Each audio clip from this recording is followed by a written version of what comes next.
네, 안녕하십니까. 오늘 말씀은 에스겔서 46장에서 47장 12절까지 읽겠습니다. 요절 47장 1절, 그가 나를 데리고 성전 문에 이르니 성전 앞면에 동쪽을 향하는데 그 문지방 밑에서 물이 나와 동쪽으로 흐르다가 성전 오른쪽 제단 남쪽으로 흘러내리더라. 에스겔 46장은 이제 40장부터 48장이 이제 회복의 계시의 내용이지 않습니까?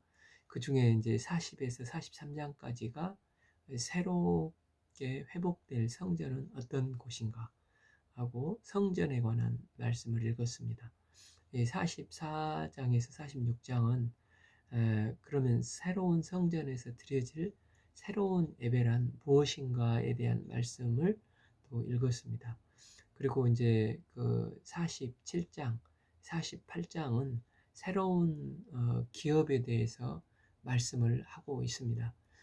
그러니까 45, 44, 46 새로운 예배를 드리면서 이제 의식적인 예배도 있지만 45장에서 의식으로 드려진 예배뿐만 아니라 삶으로 드려진 예배가 있는 것을 읽었습니다. 어, 이스라엘의 삶이란 땅의 중심에 성소를 구별하여 드리도록 했습니다. 그래서 오늘 그 46장까지 동일하게 이 예배에 대해서 말씀을 하고 계십니다. 1. 주 여호와께서 이같이 말씀하셨느니라. 안뜰 동쪽 향한 문은 일하는 엿새 동안은 닫되 안식일에는 열며 초하루에도 열고, 여기서 동향한 문은 하나님이 들어오시고 들어가시는 문이기 때문에 아무나 들락거릴 수 없는 문입니다. 그리고 이제 45장에서 동향한 문이 이렇게 철커덕 닫히게 되었지 않습니까? 그 뜻은 하나님께서 한번 들어오셨으면 다시는 안 나가시고 임재하시겠다는 표현이 있습니다. 그런데 동양한 문은 평소에는 닫아두는데 안식일과 월삭, 즉 매달 그 초하루에는 열어두라는 것입니다. 안식일과 매월 1일은 문을 활짝 열어놔야 한다는 것인데, 이유는 그 창세기 1장에서 그 하나님께서 천지를 창조하실 때 6일 동안 일하시고 7일째 되는 날 안식하셨지 않습니까? 그래서 우리 인간들도 일곱째 날에는 하나님의 안식하심에 동참해서 하나님과 교제하면서 예배 드리도록 되어 있는 날이 되는 것입니다.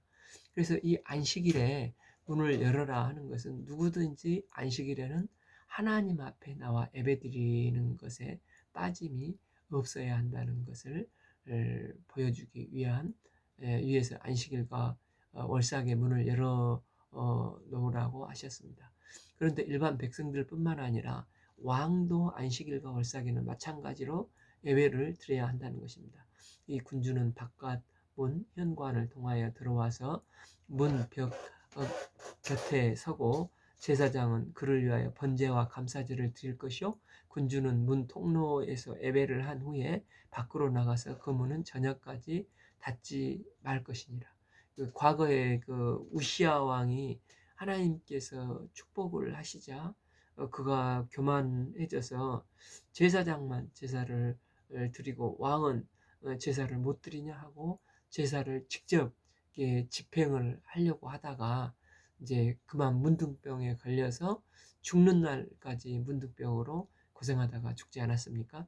그래서 군주도 함부로 제사를 드릴 수 없다는 것입니다. 왕도 성전 안에 들어와서 문 벽에 서서 제사장이 대신 제사를 드려야 하는데, 이를 통해서 번제와 감사제를 드려야 한다는 것입니다. 3. 이 땅 백성도 안식일과 초하루에 이 문 입구에 나와 여호와 앞에서 예배를 드릴 것이며, 그래서 이제 10계명 중에 제 4계명이 안식일을 거룩하게 지키라고 하셨지 않습니까?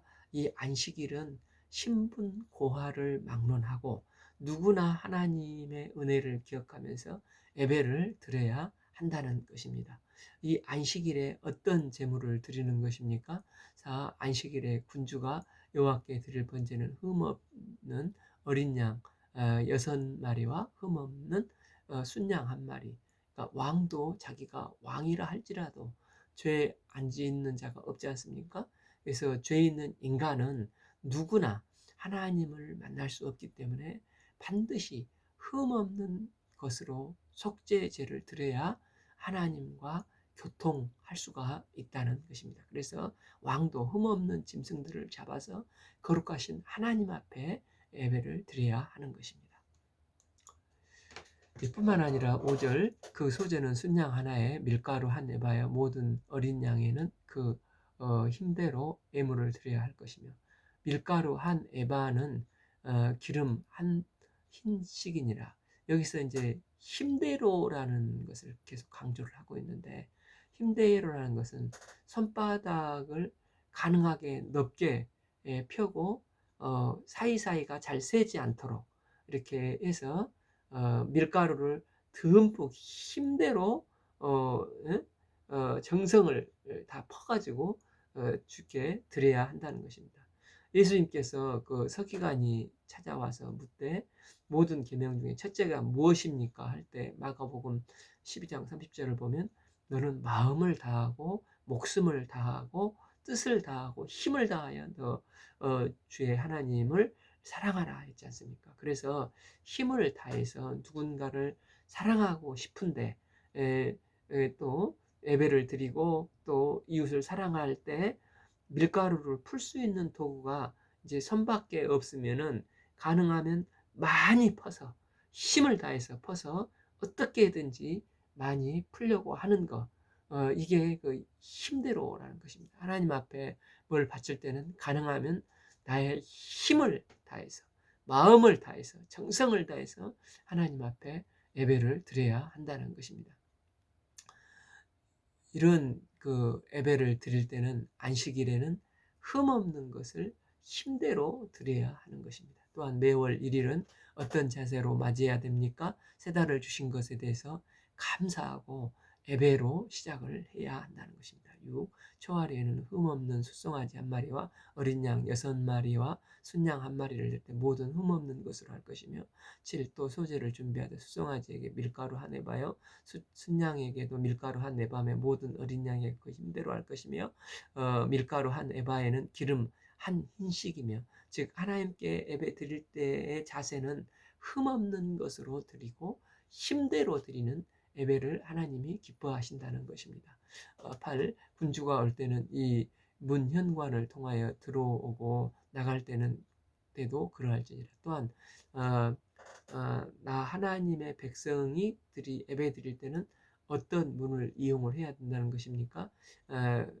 그러나 모든 정한 절기에 이 땅 백성이 나 여호와 앞에 나올 때는 북문으로 들어와서 경배를 하는 자는 남문으로 나가고 남문으로 들어와서 경배하는 자는 북문으로 나가야 된다는 것입니다. 그러니까 들어온 문으로 나가지 말고 그 몸이 앞으로 향한 대로 나가라는 것입니다. 단 백성들은 북문으로 들어온 사람은 남문으로, 남문으로 들어온 사람은 북문으로 나가야 하는 것입니다. 그러니까 뒤를 돌아보면 안 된다는 것이죠. 그래서 예수님께서도 제자들에게 마가복음 8장 34절 무리와 제자들을 불러 이르시든지 누구든지 나를 따라오거든 자기를 부인하고 자기 십자가를 지고 나를 따라올 거라 이렇게 하셨습니다. 또 누가복음 9장 62절에 예수께서 이르시되 손에 쟁기를 잡고 뒤를 돌아보는 자는 하나님 나라에 합당하지 아니하니라 하시니라 하지 않습니까? 즉 주님의 제자의 삶을 살고 주님을 따르기로 결단했으면 나는 주님께 나의 인생 가운데 토막을 산제사로 드리겠다. 이 결단을 했다면은 조그만한 어려움에 빠지면서 이게 괜히 내가 결단을 했나 하면서 자꾸 뒤를 훔칫 쳐다보면서 후회를 하면 안 된다는 것입니다. 하나님 앞에서 확신이 들어서 결단을 했으면 어, 믿음의 주요 온전케 하신 예수님을 바라보고 끝까지 전진을 해야 한다는 것입니다. 또한 왕은 어떻습니까? 10군주가 무리 가운데 있어서 그들이 들어올 때 들어오고 그들이 나갈 때 나갈지니라 때문에 예배드림에 있어서 신분의 고하가 없다는 것입니다. 또한 10일 명절과 성회 때에 그 소재는 수송아지 한 마리에 밀가루 한 에바요, 순양 한 마리에도 한 에바요, 모든 어린 양에도 그 힘대로 할 것이며 밀가루 한 에바에는 기름 한 흰식이며 12 만일 군주가 자원하여 번제를 준비하거나 혹 자원하여 감사제를 준비하여 나 여호와께 드릴 때는 그를 위하여 동쪽을 향한 문을 열고 그가 번제와 감사제를 안식일에 드림 같이 드리고 밖으로 나갈지며 나간 후에 문을 닫을지니라. 그러니까 이렇게 하나님께 예배를 드릴 때는 외적으로나 내적으로나 있는 정성을 다해서 온 마음 다해 힘대로 드리는 예배를 하나님은 기뻐 받으신다는 것입니다. 이제 예를 들어서 물론 그 부자는 조금만 투자를 해도 사람들이 볼 때는 멋들어진 예배를 드릴 수가 있을 것입니다. 반면 가난한 사람은 힘대로 온 마음을 드려도 외적으로 보게 되면 초라한 예배가 될 수가 있습니다. 그러나 사람은 외모를 보지만 하나님은 마음의 중심을 보시는 분이십니다. 부자든 가난한 자들이든 내가 하나님 앞에 힘을 다해 예배를 드리면 하나님은 과부의 두렙돈을 예수님께서 보시고 또 그 바리새인들의 그 외식하는 모습을 보시고 이 과부의 두렙돈을 귀하게 여겨주신 것처럼 하나님은 다 아시고 받아주신다는 것입니다. 자기의 힘대로 예배를 드리는 것을 하나님은 기뻐하십니다. 그러니까 물질적으로 막 무리를 해서 드리는 것은 결코 하나님이 기뻐하시는 게 아닙니다. 내 능력껏 내 힘 닿는 대로 최선을 다해서 하나님 앞에 드리는 자세, 이것을 하나님께서는 기뻐 받으시는 것입니다. 그래서 이스라엘은 안식일, 절삭, 성의 절기 때마다 하나님 앞에 예배를 드렸습니다. 절기의 뜻은 하나님께서 은혜를 베푸신 것에 감사하고 그 은혜를 기억하고 거기에 적절한 하나님께 예배를 드리는 것입니다. 우리도 지금까지 지내온 것 주의 크신 은혜라. 이 모든 것이 하나님의 은혜로 여기까지 에베네셀 하게 하셨다 생각을 하면 우리가 범사에 감사한 마음으로 예배를 드려야 하는 것을 보게 됩니다. 13. 아침마다 1년 되고 흠없는 어린 양 한 마리를 번제에 갖추어 나 여호와께 드리고 14. 아침마다 그것과 함께 드릴 소재를 갖추되 곧 밀가루 6분의 1 에바와 기름 3분의 1 흰을 섞을 것이니 이는 영원한 규례로 삼아 항상 여호와께 드릴 소재니라. 15. 이같이 아침마다 어린 양과 밀가루와 기름을 준비하여 항상 드리는 번제물로 삼을지니라. 이스라엘 백성들은 절기, 안식일, 절상 매일 아침에도 예배를 드림으로 삶 전체가 하나님이 기뻐하시는 삶, 이 범사의 삶을 하나님께 드리는 삶을 살아야 되는 것을 말씀하고 있습니다. 16. 여호와께서 이같이 말씀하셨느니라. 군주가 만일 한 아들에게 선물을 준즉 그 기업이 되어 그 자손에게 속하니 이는 그 기업을 이어받음이니와 17. 군주가 만일 그 기업을 한 종에게 선물로 준즉 그 종에게 속하여 희년까지 이르고 그 위에 군주에게 돌아갈 것이니 군주의 기업은 그 아들에 이어받을 것임이라. 18. 군주는 백성의 기업을 빼앗아 그 산업에서 쫓아내지 못할지니 군주가 자기 아들에게 기업으로 줄 것은 자기 산업으로 할 것입니다. 백성이 각각 그 산업을 떠나 흩어지지 않게 할 것입니다. 이건 이제 그 지난 45장 내용과 비슷한데 하나님의 백성들이 하나님 앞에 예배한다는 것은 단순히 그 예배 의식만이 아니라 우리의 삶 속에서 공의와 정의, 의로움이 유지되도록 해야 한다는 것입니다. 또 내가 속한 사회가 그렇게 돼야 된다는 것입니다. 그러기 위해서 왕과 같은 공권력을 가진 사람이 필요할 것이 아닙니까? 그런데 왕과 같은 사람이 이 공권력을 하나님 앞에서 잘 사용하여 사회를 정의롭고 공의롭게 다스리면, 치리를 하게 되면 이제 왕이 쓸 것을, 또 왕이 필요한 재물과 힘을 좀 백성들은 충분히 공급을 할 수 있어야 한다는 것입니다. 이런 공급이 잘 안 되면 왕이나 군주들은 자기 욕심을 채우고자 자신들의 힘을 이용해서 백성들의 것을 빼앗아 권력을 이용해 착취를 하고, 오히려 자나 저울 대등 도랑령을 막 속이고 불의를 행하고 공권력을 이용해서 정의를 짓밟는 사람이 되기 쉬운 속성이 있다는 것입니다. 그렇기 때문에 백성들은 공권력이 잘 운영되도록, 그 사회 시스템이 잘 돌아가도록 물질적으로 보태야 될 것, 즉 그 오늘날로 말하면 정부로부터 보호를 받지만 대신 내가 져야 될 의무, 이 의무를 잘 수행해야 된다는 것입니다. 이제 세금이나 국방의 의무와 같은 국민의 기본 의무를 잘 수행하여서 정부의 공권력이 잘 운행이 될 수 있도록 해야 한다는 것입니다. 이런 의무를 잘 감당하는 것이 일종의 삶으로 드려지는 예배라고 할 수가 있습니다. 이제 마지막으로 성전 부엌에 대한 말씀을 하십니다.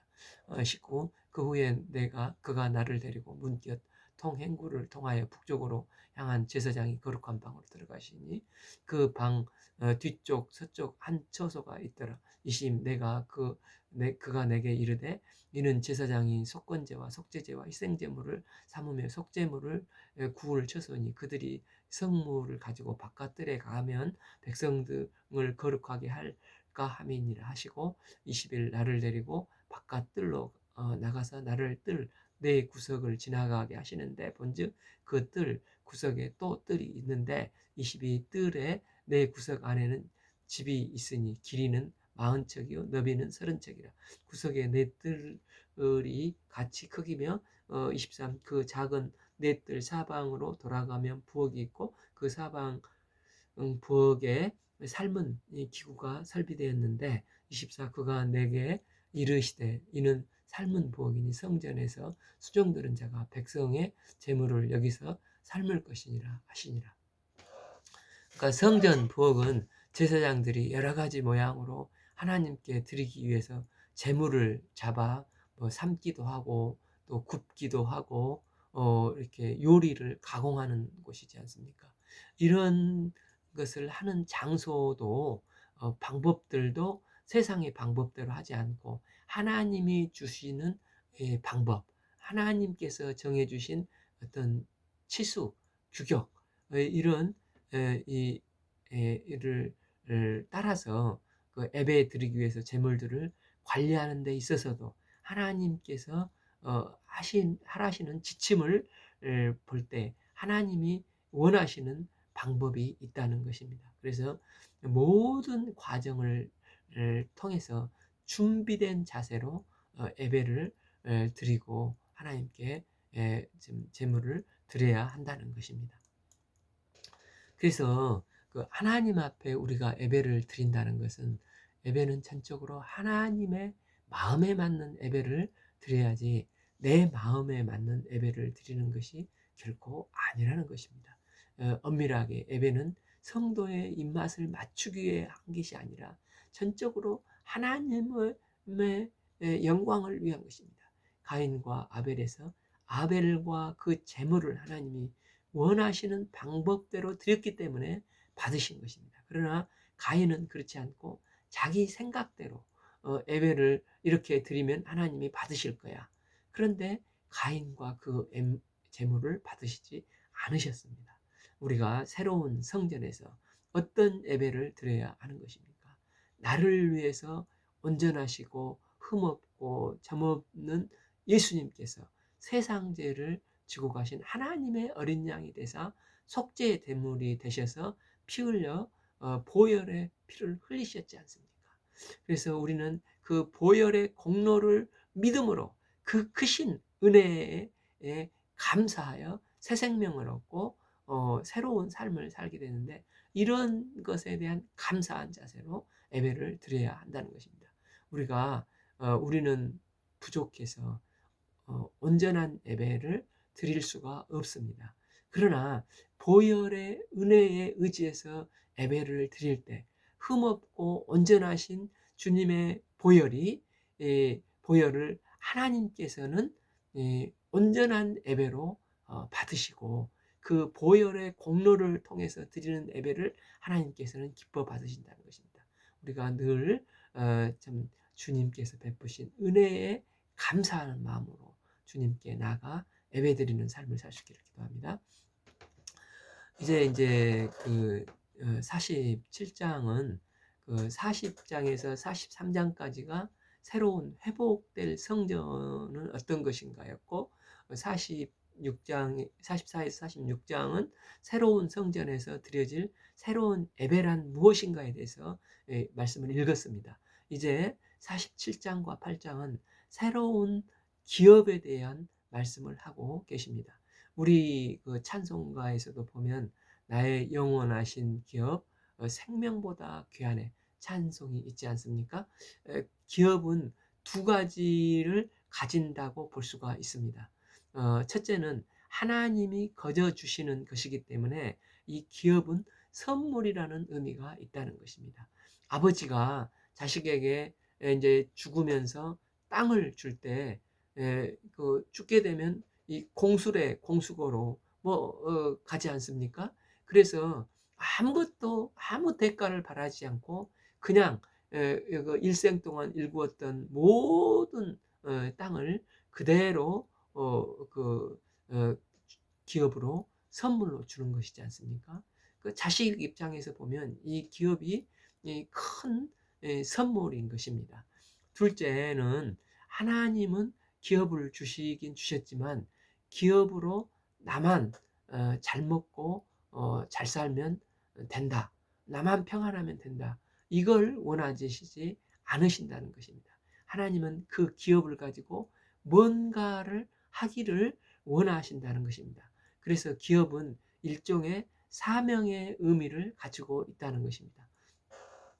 이 마태복음 25장 그 달란트 비유가 있지 않습니까? 주인이 어느 날 종들을 불러다가 한 사람에게는 5달란트, 또 한 사람에게는 2달란트, 한 사람에게는 한 달란트를 주고 먼 나라로 훌쩍 떠났습니다. 그런데 주인이 종들에게 뭘 요구했습니까? 잘 보관했다가 나중에 있는 대로 그대로 달라고 했습니까? 그게 아니라 잘 활용을 해서 누가복음에서 보면은 장사하라고 장사해서 이윤을 창출하도록, 이문을 남기도록 하기를 원하셨습니다. 나중에 주인이 돌아왔을 때 5달란트, 2달란트 받은 자들에게 어떻게 하면 주인을 기쁘게 할까 연구하다 장사를 해서 배로 이문을 남겼습니다. 이렇게 하니까 잘하였도다 착하고 충성된 종아, 나의 즐거움에 참여할지어다 하고 칭찬을 받지 않습니까? 그런데 한 달란트 받은 자는 땅에 꼭꼭 숨겨두고 묻어뒀다가 주인이 왔을 때 주여 여기 있나이다 하고 그대로 들고 나왔습니다. 그때 주인이 그를 보고 뭐라고 했습니까? 여기 25장 26절, 악하고 게으른 종아, 나는 심지 않는 데서 거두고 해치지 않는 데서 모으는 줄로 내가 알았느냐? 이처럼 하나님께서 우리에게 기업을 주신다면 기업을 가지고 우리가 그대로 보관했다가 여기 있나이다 가져온 것을 원치 않으시고 주신 기업으로 어떻게 하면 하나님을 기쁘시게 할까 하고 이것을 잘 활용하기를 원하신다는 것입니다. 과거 이스라엘의 기업은 창세기 12장 아브라함에게 약속하셨듯이 그 가나안 땅을 그 후손들에게 주는 것이었습니다. 그래서 하나님은 그 땅을 기반으로 이 가나안 땅을 주셔서 그들이 복의 근원이 되고 이 복이 흘러가게 하는 삶, 즉 제사장 나라 거룩한 백성의 사명을 잘 감당하기를 원하셨습니다. 그런데 이스라엘 백성들은 그 땅에서 하나님을 기쁘시게 한 대로 살지 못했습니다.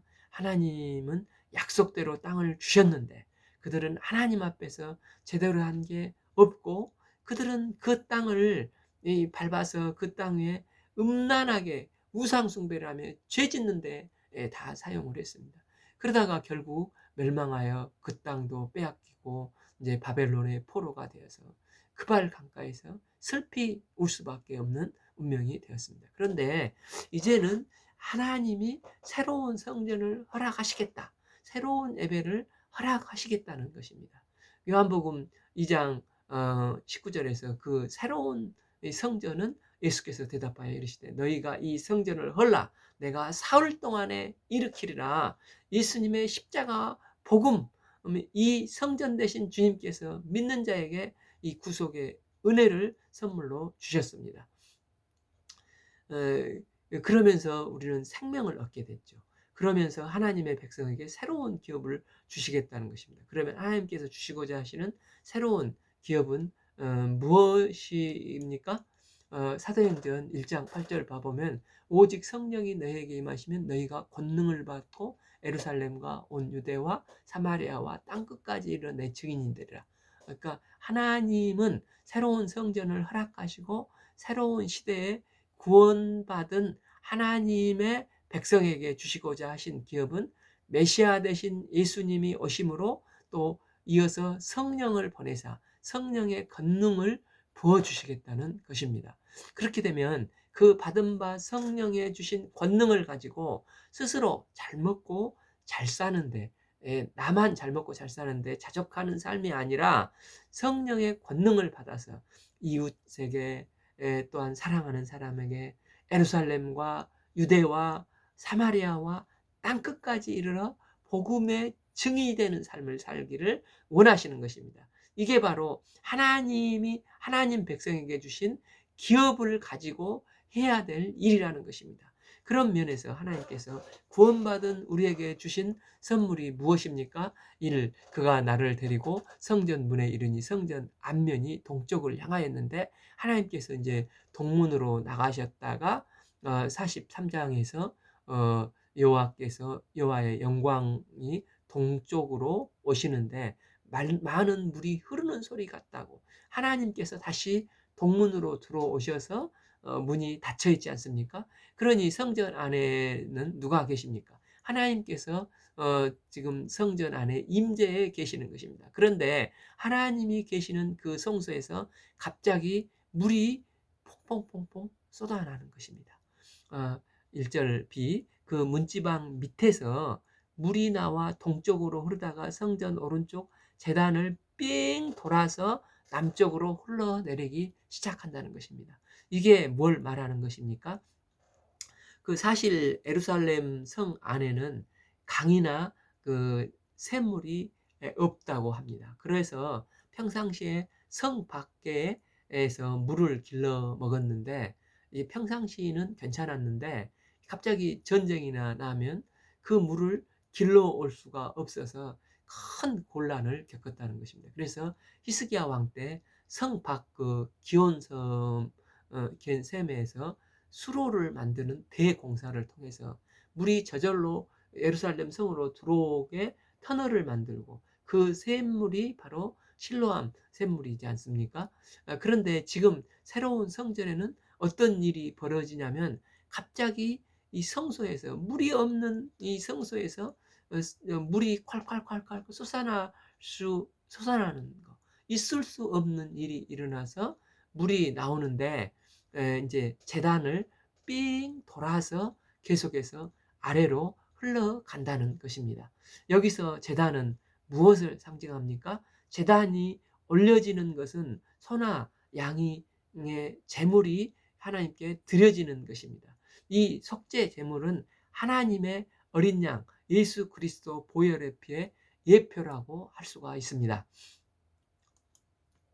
즉 하나님으로부터 생명의 물이 흐르는데 주님이 화목 제물이 되셔서 주님의 제단을 감싸면서 흘러가는데 이 물이 생명수가 되어서 흘러내린다는 것입니다. 우리는 과거 죄와 사망 권세에 꽉 꽉 짓눌려 있어서 죽은 자와 같았습니다. 그러나 예수님께서 십자가에 달리시고 부활하심으로 죄와 사망 권세를 파시고 우리에게 영원한 새 생명을 얻게 해 주셨습니다. 그래서 우리는 이제 새로운 피조물이 되었습니다. 예수님은 그 십자가의 제단이 예수님의 십자가의 제단이 없었다면 우리는 여전히 죄와 사망 권세 아래 있고 생명을 얻을 수 있는 길이 없었습니다. 그런데 사람이 없었습니다. 그런데 원래 에덴 동산에 생명나무가 있었지 않습니까? 그런데 사람들이 범죄함으로 에덴에는 두루 도는 화염검으로 이제 그룹 천사들이 그 생명나무를 지키고 있기 때문에 사람들은 그곳에 나갈 수가 없습니다. 그러나 이제 어떻게 됐습니까? 주의 제단에서 예수님께서 세상 죄를 지고 가는 하나님의 어린 양이 되셔서 이 주의 제단의 대속 제물로 그 생명을 희생하셨기 때문에 그 피를 믿는 자는 생명을 얻게 되는 것입니다. 이 제단을 중심으로 휴가 맞던 생명의 물이 이제 밖으로 성전 밖으로 흘러 내리는 것입니다. 요한복음 3장 16절 하나님이 세상을 이처럼 사랑하사 독생자를 주셨으니 이는 저를 믿는 자마다 멸망치 않고 영생을 얻게 하려 하심이라. 예수님을 통해서 생명의 샘물을 얻었습니다. 또한 예수님이 오셨기 때문에 십자가 지시기 전에 제자들에게 다락방 강화에서 뭐라고 말씀하셨습니까? 내가 떠나는 것이 너희에게 유익이라. 내가 떠나야 보혜사 성령을 너희에게 보내시리니 하셨고 예수님께서 죽으시고 3일 만에 부활하시고 승천하신 후에 오순절 보혜사 성령님을 부어주셨지 않습니까? 그래서 이 성령을 부어주신 것도 구원받은 자에게 주시는 하나님의 놀라운 선물입니다. 이제 예수 믿는 자들은 믿는 순간 구원의 은혜를 덧입고 또한 성령의 권능을 받아서 예루살렘과 유대와 사마리아와 땅끝까지 이르러 주님의 증인된 삶, 주님의 기업을 활용할 수가 있게 되었습니다. 예수님께서 이 땅에 그 오신 목적은 요한복음 10장 10절에서 뭐라고 하십니까? 내가 온 것은 양으로 생명을 얻게 하고 더 풍성히 얻게 하려는 것이라 말씀을 하셨습니다. 예수님을 통해서 우리는 그 구속의 은혜를 덧입고 새 생명을 얻었습니다. 또한 더욱더 풍성한 삶을 살도록 하기 위해서 예수님께서 성령님, 보혜사 성령님을 보내주신다고 하셨습니다. 그래서 예수님께서 부활승천하신 후에 오순절 성령님이 우리에게 임하셨습니다. 요한복음 16장 7절 그러나 내가 너희에게 실상을 말하노니 내가 떠나가는 것이 너희에게 유익이라. 내가 떠나가지 아니하면 보혜사가 너희에게 오시지 아니할 것이요 가면 내가 그를 너희에게 보내리니 8 그가 와서 죄에 대해서 의에 대해서 심판에 대해서 세상을 책망하시니라. 이렇게 성령을 보내주실 것을 약속하셨습니다. 이런 보혜사 성령을 통해 우리가 권능을 얻고 세임을 얻었습니다. 그런데 하나님께서는 우리에게 구원의 은혜와 권능을 성령의 권능을 주시고 힘을 주시는 이유는 나 혼자 잘 먹고 잘 사는 게 아니라 이 구원의 복음을 가지고 해야 될 사명이 있다는 것입니다. 그가 또 나를 데리고 북문으로 가서 바깥길로 꺾인 동쪽을 향한 바깥문에 이르러 본즉 물이 그 오른손에서 스며 나오더라. 이제 원어에서는 막 문에서 쏟아져 나오는 것을 말을 한다고 합니다. 그 제단을 돌아서 나오는 물들이 천천히 저기 하는 게 아니라 이 콸콸콸콸 쏟아져 나오는 것입니다. 3. 그 사람이 손에 줄을 잡고 동쪽으로 나가며 천척을 측량한 후에 내가 그 물을 건너게 하시니 물이 발목에 오르더니 일천이 약 520m쯤 되는데 520m쯤 가보니까 물이 발목에 찼습니다. 4. 다시 천척을 측량하고 내 물을 건너게 하시니 이제는 물이 무릎에 찼습니다. 다시 천척을 측량하고 내 물을 건너게 하니 물이 이제 허리에 찼습니다. 또 5절 다시 천척을 측량하니 물이 내가 건너지 못할 강이 된지라. 그 물이 가득하여 헤엄칠 만한 물이요 사람이 능히 건너지 못할 강이 되었다는 것입니다. 지금 이 물이 이제 동쪽을 향해서 흐르는데 성전에서 새로 세워진 성전을 기준으로 보면 동쪽으로 쭉 가는데 쭉 가다 보면 이제 그 요단강이 나옵니다. 요단강은 이제 갈릴리 호수에서 그 사해로 흐르는 강이 그 요단강이지 않습니까?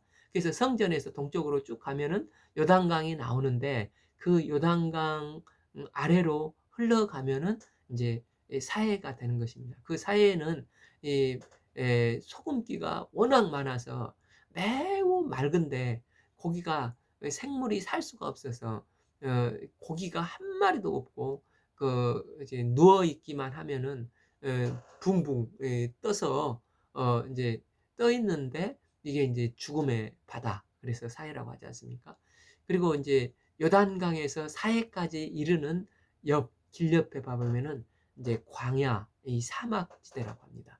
그래서 예루살렘에서 물이 흘러 발목에서 다음은 무릎에서 허리까지 차고 이제는 물이 이스라엘의 젖줄인 요단강으로 가서 그 물이 차고 넘쳐서 흐르기 시작해서 주변에 있던 사막화된 땅들을 적시고 아주 비옥한 땅으로 이제 소생될 것을 보여주고 이처럼 이제 물이 점점 흘러서 마지막에 죽은 땅 이제 사해까지 흘러가는 것입니다.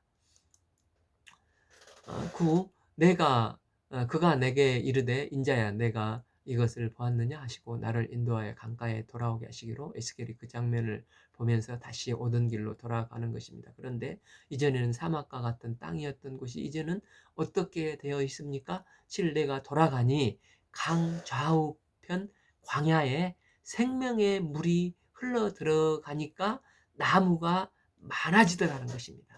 그러니까 막 그 적시니까 이게 막 생명이 살아나서 나무들이 그 성장해서 많아지는 것입니다. 그리고 이 물이 내게 이르되 이 물이 동쪽으로 향하여 흘러 아라바 이게 그 아라바가 사해를 말하는데 사해 바다로 내려가서 바다에 이르니 이 흘러내리는 물로 그 바다의 물이 되살아나리라. 죽은 사해가 이게 바다가 살아나는 역사가 일어나게 된다는 것입니다. 이 강물이 흐르는 곳마다 번성하는 모든 생물이 살고 또 고기가 심이 많으니 그 물이 흘러 들어가므로 바닷물이 되살아나겠고 이 강에 이르는 각지의 모든 것이 살 것이며 그물 치는 곳이 될 것이라. 그 고기가 각기 종류를 따라 큰 바다의 고기가 심이 많으려니. 그러면서 마가복음 생명이 일어나는 일이 있는 것입니다. 그리고 강가에서 생명들이 살아나고 이제 고기들이 많아지니까 또 이 강가에 어부가 설 것이고 이제 엔디게에서부터 에네글라임까지 여기서 이제 그 어부들이 이거 막 배를 띄워서 그물을 던져 고기를 잡는 일이 생긴다는 것입니다. 여기 그 엔게디가 그 성지순례 이렇게 홍보 책자를 보면 저도 그 본 것 같은데 유럽 사람들이 이게 거기에서 바다에 누워서 선글라스 끼고 책 보고 있는 곳 이런 모습이 있지 않습니까? 거기에는 그 고급 호텔들도 많이 있고 이렇게 아주 이 사해를 대표한다고 합니다. 그래서 기회가 되시면 사는 날 동안 성지 순례를 물론 저도 안 갔지만 가 보셨으면 좋겠습니다. 이런 곳에 고기들이 많아서 이제 그물 치는 곳이 된다는 것입니다. 이스라엘 백성에게 사해 바다는 죽음의 바다로 살아날 가능성이 전혀 없는 곳이었습니다. 지금 이스라엘 이 바벨론에 끌려와 있는 포로들과 같습니다. 그런데 성소로부터 제단을 돌아서 물이 흐르는 곳마다 막 생명이 살아나기 시작하는 것입니다. 심지어 죽음의 바다 사해도 생명이 살아나서 고기를 잡는 그 어촌이 형성이 되는 생명 역사가 일어난다는 것입니다. 우리가 잘 생각을 해봅시다. 성소에서 제단을 돌아 흐르는 생명이 처음 누구에게 미쳤습니까? 우리에게 미쳤습니다. 우리 성도들에게 이 제단에서 그 희생당하신 예수님의 은혜로 우리에게 새 생명이 임했습니다. 과거 우리는 죄와 사망에 시달리다 허무하게 살다 죽을 인생이었습니다. 그러나 어린 양 대신 예수님께서 속죄제로 제단에 드려짐으로 생명이 살아나게 되었습니다.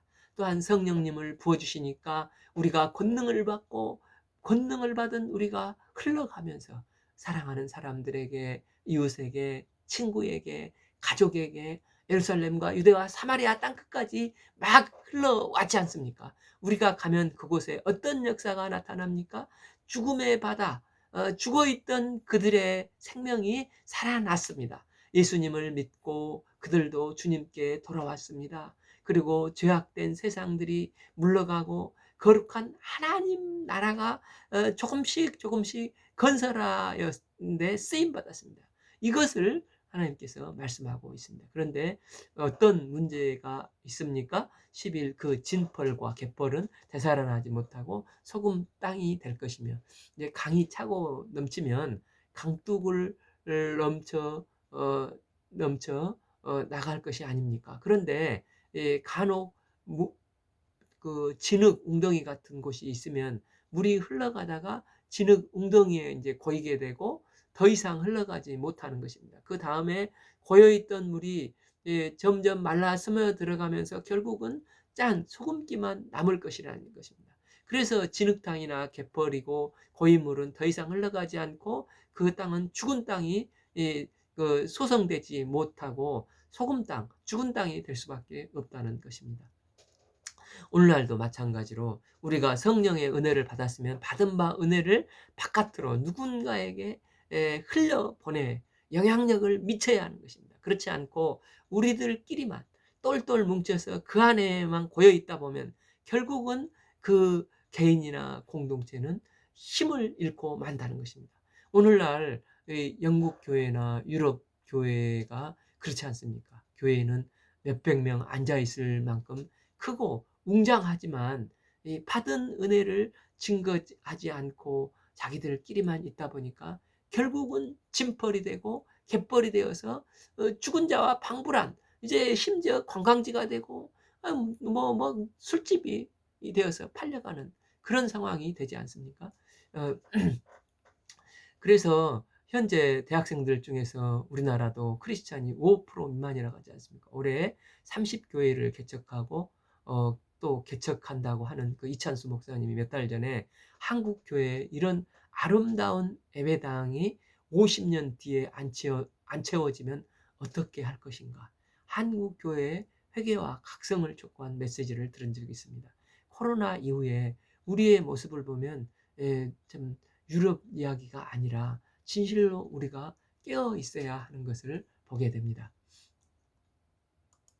그러나 물이 넘쳐나는 강 좌우는 어떻습니까? 12. 강 좌우에는 각종 먹을 과실나무가 자라서 그 잎이 시들지 아니할 열매가 끊이지 아니하고 날마다 새 열매를 맺으리니 그 물이 성소를 통하여 나옴이라. 그 열매를 먹는 자 먹을 만한 그 잎사귀는 약재료가 되리라. 물이 계속해서 흘러나오고 계속해서 흘러나가는 곳마다 생명이 있다는 것입니다. 서양 속담에 흐르는 물에 이끼가 끼지 않는다고 하지 않습니까? 이처럼 공급받아서 흘러보내면 없어질 것 같은데 하나님께서 계속해서 보내시면 또 공급해 주시고 채워 주시고 축복을 해 주신다는 것입니다. 그런데 고여 있는 데는 뭐냐면은 아이고 다 흘려보내면 나는 어떻게, 그리고 모아야지, 그러면 아무짝에도 쓸모없는 것이 돼요. 결국은 썩어버린다는 것입니다. 그래서 교회에서 헌금도 많이 거치면 써야 합니다. 전도하고 구제하는데 생명 역사에 써야 됩니다. 저희도 그 돌아볼 때 그 전반 사역을 할 때 학생애들이 막 그 용돈도 11조를 막 거기서 쪼개서 헌신을 하고 막 섬겨는 역사들이 많이 있었습니다. 함께 동역했던 선교사님 중에 한 분이 1년 지나서 재정에 흑자가 남는 것은 하나님이 기뻐하시지 않고 돈이 모이는 곳에 반드시 분란이 있을 수가 있습니다. 그래서 그때부터 우리는 헌금을 생명 역사에다 다 다 사용하자. 그렇게 해서 그의 물질은 그의 생명 역사에 다 사용하고자 했습니다. 여름 수양회를 섬기거나 또 우리가 그 봄에 그 노동절에 또 그 10월 가을에 국경절에 한 일주일씩 쉬는데 그때 되면은 그 10명, 15명 전도팀을 만들어서 이제 그 전도 여행을 했습니다. 이제 북경 의대에 가서도 막 전도하고 또 제남이나 난닝, 남경, 장춘, 길림, 무안, 장사, 우루무치까지 가서 막 전국에 전도를 했습니다.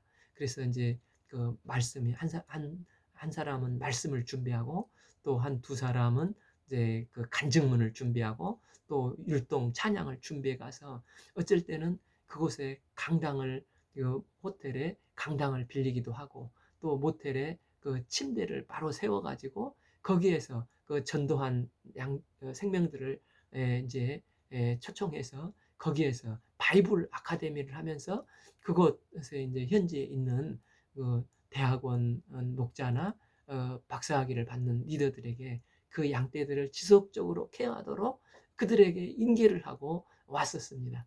예, 또한 그 총신대 교수님들과 이제 그 신학을 했는데 비행기를 타고 오도록 우리가 그 티켓을 제공 아낌없이 사용을 했습니다. 또한 양로원을 가서 섬기기도 했습니다. 이렇게 할 때 주님은 부족함 없이 늘 필요한 물질들을 때를 따라서 새롭게 공급해 주셨던 것을 기억하고 감사합니다. 비록 중국 그 당시는 별로 잘 살지 못했는데 그러나 그들이 헌신하고 우리가 헌신을 할 때 주님께서는 넘치도록 축복을 해주셨습니다. 또한 그 나라가 핍박 속에서도 다섯 이제 교회가 이제 남는 자로 세워 주셨는데 현지 목자들이 아낌없이 이제 물질을 생명 역사에 드리는 삶을 살아갈 수 있기를 기도합니다. 그러면서 주님이 주시고자 하는 새로운 기업은 무엇입니까? 바로 주님의 재단을 통해서 흘러내려오는 생명입니다. 그리고 그 생명을 더욱더 풍성히 얻기 위한 성령님의 역사입니다.